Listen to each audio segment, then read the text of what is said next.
Hello friends, स्वागत है आपका आपके अपने यूट्यूब चैनल प्रभु कुशवाहा ट्यूटोरियल में। जैसा कि आप जानते हैं, इंडिया वर्ल्ड की लार्जेस्ट डेमोक्रेसी है और इंडिया में इस समय इलेक्शन का माहौल चल रहा है।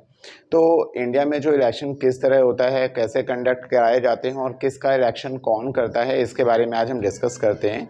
सबसे पहले हम डिस्कस करते हैं अपनी संसद यानी कि पार्लियामेंट के बारे में। जो इंडिया में पार्लियामेंट्री सिस्टम है, जो संसदीय प्रणाली है, ये कहाँ से प्रेरित है? ये हमारा ब्रिटेन से लिया गया है। जो पार्लियामेंट्री सिस्टम या संसदीय प्रणाली का जो कॉन्सेप्ट है वो हमने ब्रिटेन के कॉन्सेप्ट से अपनाया है।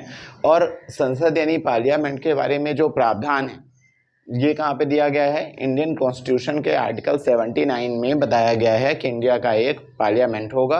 और ये जो पार्लियामेंट यानी कि संसद है वो संयुक्त रूप से प्रेसिडेंट, लोकसभा और राज्यसभा से मिलकर बनती है। यानी राष्ट्रपति आपका लोकसभा और राज्यसभा को संयुक्त रूप से क्या कहा जाता है? संसद कहा जाता है। जिसमें इस समय इंडिया में लोकसभा के इलेक्शन होने वाले हैं। लोकसभा एकमात्र ऐसा हाउस है, एकमात्र ऐसा सदन है जिसके प्रतिनिधियों रिप्रेजेंटेटिव का चुनाव सीधे जनता के द्वारा किया जाता है। और लोकसभा के बारे में भारतीय संविधान के अनुच्छेद 81 आर्टिकल 81 में बताया गया है। जबकि राज्यसभा यानी हाउस ऑफ रिप्रेजेंटेटिव के बारे में भारतीय संविधान के आर्टिकल 80 में बताया गया है। इसी तरह राष्ट्रपति के बारे में जो है आर्टिकल 52 में बताया गया है कि भारत का एक राष्ट्रपति होगा। इसमें लोकसभा का चुनाव, लोकसभा के प्रतिनिधियों का चुनाव सीधे जनता के द्वारा यानी पब्लिक इलेक्शंस के द्वारा किया जाता है। जबकि राज्यसभा जो है, राज्यसभा के जो सदस्यों का चुनाव है वो डायरेक्ट जनता के द्वारा नहीं किया जाता। इसके जो सदस्यों का चुनाव है विभिन्न राज्यों की विधानसभाओं के सदस्यों के द्वारा किया जाता है। जो डिफरेंट स्टेट में लेजिस्लेटिव का आपका असेंबली है, विधानसभा है, उनके जो मेंबर होते हैं वो अपने अपने राज्य के लिए राज्यसभा के सदस्यों का निर्वाचन करते हैं। इसी तरह राष्ट्रपति के जो चुनाव हैं, तो राष्ट्रपति का जो इलेक्शन है वो Lok Sabha, Rajya Sabha, house of people, house of representative and legislative assembly, Lok Sabha, Rajya Sabha और विधानसभा, तीनों सभाओं के सदस्यों के द्वारा मिलकर एकल संक्रमणीय मत पद्धति के द्वारा जो है राष्ट्रपति के सदस्यों का चुनाव किया जाता है।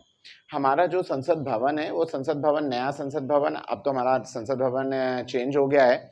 हमारा जो पुराना संसद भवन था वो न्यू दिल्ली में था, है ना। 18 जनवरी 1927 से ये ओपन हुआ था और इसका जो डिज़ाइन है, इसका जो आर्किटेक्ट है वो बनाया था हर्बर्ट बेकर और एडविन लुटियन ने। और इसका जो पूरा का पूरा स्ट्रक्चर है वो इंस्पायर्ड था एक टेम्पल से जिसका नाम है 64 योगिनी टेम्पल। पूरे इंडिया में तो वैसे 4 64 योगिनी टेम्पल हैं, जिसमें से 2 एमपी में हैं, एक मुरैना में और एक आपका जबलपुर में। तो जो मुरैना का 64 योगिनी टेम्पल है उसी से इंस्पायर्ड होकर हर्बर्ट बेकर और एडवर्ड लुटियन ने हमारे जो है संसद भवन का जो है डिज़ाइन तैयार किया था। जो नया संसद भवन है ये आपका जो है 19 सितंबर 2023 में ओपन हो गया है। और इसका जो आर्किटेक्ट है वो है बिमल पटेल। तो ये जो पूरा का पूरा शॉर्ट्स हमने छोटे से वीडियोस बनाए हैं, तो हमारा मेन फोकस है कि हम आपको रेलवे में आने वाले उन क्वेश्चंस पे फोकस कर पाएँ जो करंट से भी रिलेटेड है। तो इसी तरह के आगे के अपडेट्स जानने के लिए हमारे यूट्यूब चैनल को सब्सक्राइब करें।